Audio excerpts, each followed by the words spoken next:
So, ayan guys, magluto tayo ng fish. Igagataan ko yan, pinaksip ko muna siya, diba? Para hindi siya malansa and then mas masarap siya, lutong-luto. Ayan.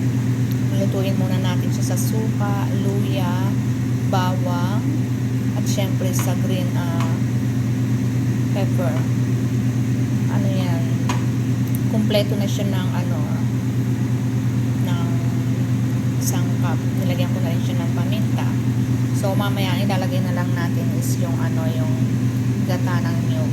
So update ko na lang kayo mamaya guys. Masarap yan.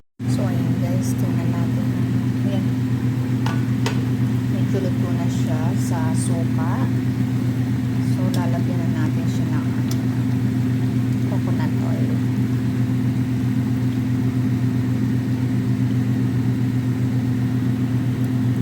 Tapos tutuluin natin yan siya dyan. Hanggang sa lumambot na yung tinik niya. Ganda kasi yung lutong-lutong talaga siya.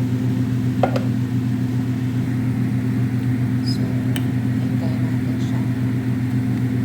Hanggang sa maluto na yun. Ganyan kasi ako maggata eh. Pagkalagay ko ng gata, hindi ko kasi tinatakpan. Hinihintay ko siyang kumulo para hindi magbuo-buo yung gata. Para maganda siya, yung malapot talaga siya.